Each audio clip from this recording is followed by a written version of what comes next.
Lucas 11. De uma feita, estava Jesus orando em certo lugar. Quando terminou, um dos seus discípulos lhe pediu: Senhor, ensina-nos a orar, como também João ensinou aos seus discípulos. Então ele os ensinou: Quando orardes, dizei: Pai, santificado seja o teu nome. Venha o teu reino. O pão nosso cotidiano dá-nos de dia em dia. Perdoa-nos os nossos pecados, pois também nós perdoamos a todo o que nos deve. E não nos deixes cair em tentação.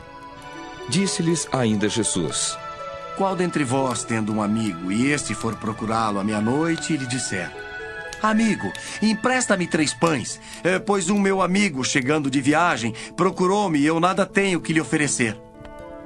E o outro lhe responda lá de dentro, dizendo: Não me importunes, a porta já está fechada, e os meus filhos comigo também já estão deitados. Não posso levantar-me para tos dar. Digo-vos que, se não se levantar para dar-lhes por ser seu amigo, todavia o fará por causa da importunação, e lhe dará tudo o de que tiver necessidade. Por isso vos digo: pedi e dar-se-vos-á, buscai e achareis, batei e abrir-se-vos-á. Pois todo o que pede recebe, o que busca encontra, e a quem bate abrir-se-lhe-á. Qual dentre vós é o pai que, se o filho lhe pedir pão, lhe dará uma pedra? Ou se pedir um peixe, lhe dará em lugar de peixe uma cobra? Ou se lhe pedir um ovo, lhe dará um escorpião? Ora, se vós, que sois maus, sabeis dar boas dádivas aos vossos filhos, quanto mais o Pai Celestial dará o Espírito Santo àqueles que lhe o pedirem. De outra feita, estava Jesus expelindo um demônio que era mudo. E aconteceu que, ao sair o demônio, o mudo passou a falar, e as multidões se admiravam. Mas alguns dentre eles diziam: Ora, ele expele os demônios pelo poder de Beelzebu, o maioral dos demônios. E outros, tentando-o, pediam dele um sinal do céu.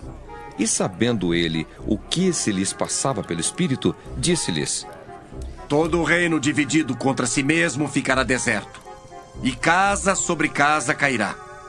Se também Satanás estiver dividido contra si mesmo, como subsistirá o seu reino? Isto porque dizeis que eu expulso os demônios por Beelzebu. E se eu expulso os demônios por Beelzebu, por quem os expulsam vossos filhos? Por isso, eles mesmos serão os vossos juízes. Se, porém, eu expulso os demônios pelo dedo de Deus, certamente é chegado o reino de Deus sobre vós.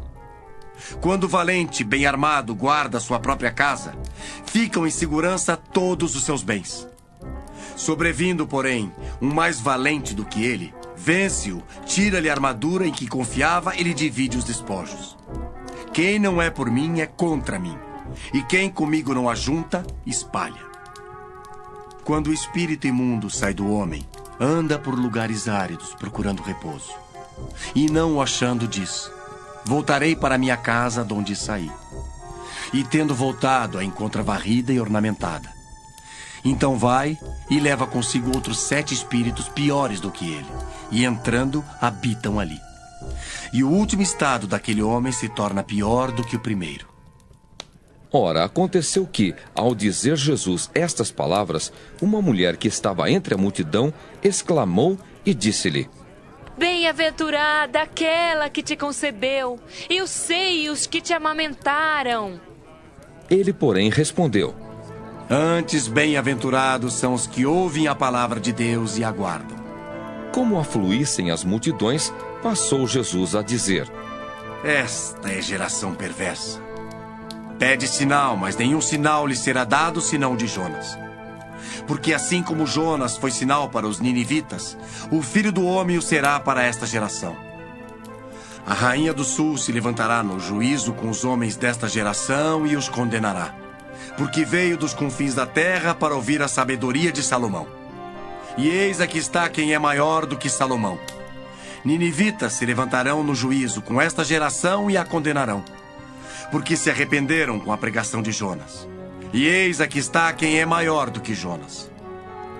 Ninguém, depois de acender uma candeia, a põe em lugar escondido, nem debaixo do alqueire, mas no velador, a fim de que os que entram vejam a luz.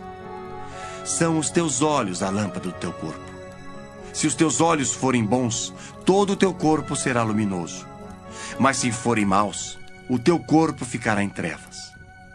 Repara, pois, que a luz que há em ti não sejam trevas. Se, portanto, todo o teu corpo for luminoso, sem ter qualquer parte em trevas, será todo resplandecente como a candeia quando te ilumina em plena luz. Ao falar Jesus estas palavras, um fariseu o convidou para ir comer com ele. Então, entrando, tomou lugar à mesa. O fariseu, porém, admirou-se ao ver que Jesus não se lavara primeiro, antes de comer. O Senhor, porém, lhe disse: Vós, fariseus, limpais o exterior do copo e do prato, mas o vosso interior está cheio de rapina e perversidade. Insensatos! Quem fez o exterior não é o mesmo que fez o interior? Antes da esmola do que tiverdes, e tudo vos será limpo. Mas ai de vós, fariseus, porque dais o dízimo da hortelã, da ruda e de todas as hortaliças, e desprezais a justiça e o amor de Deus. Devias, porém, fazer estas coisas sem omitir aquelas. Ai de vós, fariseus, porque gostais da primeira cadeira nas sinagogas e das saudações nas praças. Ai de vós que sois como as sepulturas invisíveis, sobre as quais os homens passam sem o saber. Então, respondendo um dos intérpretes da lei, disse a Jesus: Mestre, dizendo estas coisas, também nos ofendes a nós outros. Mas ele respondeu: Ai de vós também, intérpretes da lei, porque sobrecarregais os homens com fardos superiores às suas forças, mas vós mesmos nem com um dedo os tocais. Ai de vós, porque edificais os túmulos dos profetas que vossos pais assassinaram. Assim sois testemunhas e aprovais com cumplicidade as obras dos vossos pais, porque eles mataram os profetas e vós lhes edificais os túmulos.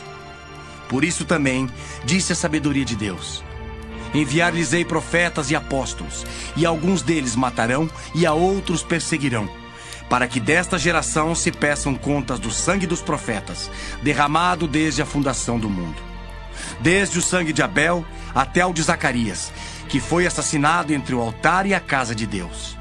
Sim, eu vos afirmo, contas serão pedidas a esta geração. Ai de vós, intérpretes da lei, porque tomastes a chave da ciência, contudo vós mesmos não entrastes e impedistes os que estavam entrando. Saindo Jesus dali, passaram os escribas e fariseus a arguí-lo com veemência, procurando confundi-lo a respeito de muitos assuntos, com o intuito de tirar das suas próprias palavras motivos para o acusar.